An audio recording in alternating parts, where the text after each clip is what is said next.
दोस्तों, डीवाई चंद्रचूड़ अपने कार्यकाल के दौरान भारत के सबसे लोकप्रिय मुख्य न्यायाधीशों में एक रहे।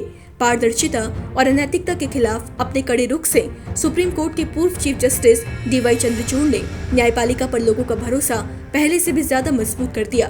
खास बात यह है कि अब भले ही वो रिटायर हो चुके हैं, लेकिन उन्हें एक बड़ी जिम्मेदारी मिल गई है। जी हाँ, सुप्रीम कोर्ट के पूर्व चीफ जस्टिस डीवाई चंद्रचूड़ को अपने रिटायरमेंट के 6 महीने बाद एक नई जिम्मेदारी मिली है। उनकी नियुक्ति कहाँ हुई है, आइए आपको बताते हैं। दरअसल डीवाई चंद्रचूड़ सीजेआई पद से रिटायर होने के बाद प्रोफेसर बन गए हैं।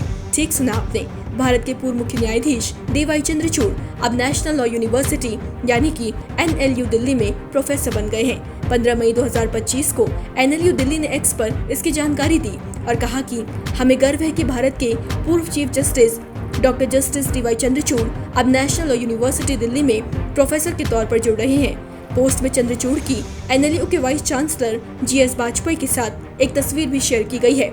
अगर आपके मन में भी ये सवाल है कि पूर्व CJI यहाँ कितनी सैलरी लेंगे, तो आइए आपको इसका जवाब भी दे देते हैं। प्रतिष्ठित समाचार पत्र हिंदुस्तान में छपी एक रिपोर्ट के मुताबिक भारत के पूर्व मुख्य न्यायाधीश डीवाई चंद्रचूड़, जिन्हें NLU दिल्ली में प्रतिष्ठित प्रोफेसर के तौर पर नियुक्त किया गया है, उन्हें इस पद पर रहते हुए मोटी सैलरी मिलेगी।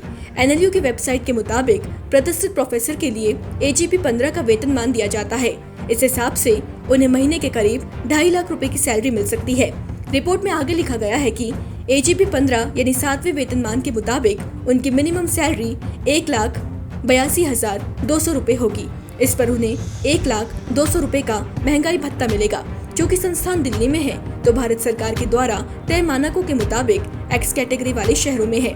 यहाँ HRA यानी हाउस रेंट अलाउंस के तौर पर उन्हें 54,660 रुपए मिलेंगे।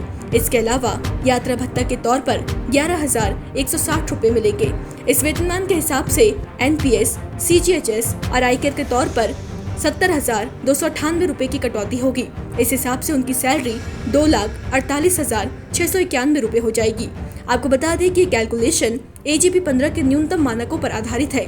अगर उन्हें और भी किसी तरह का भत्ता मिलेगा तो सैलरी में इजाफा होगा। खैर, NLU दिल्ली अपनी यूनिवर्सिटी में पूर्व CJI की नियुक्ति को कानूनी शिक्षा के लिए एक ऐतिहासिक पल मानता है। आपका इस बारे में क्या ख्याल है, कमेंट बॉक्स में जरूर बताएं। करें देवभूमि इंसाइट।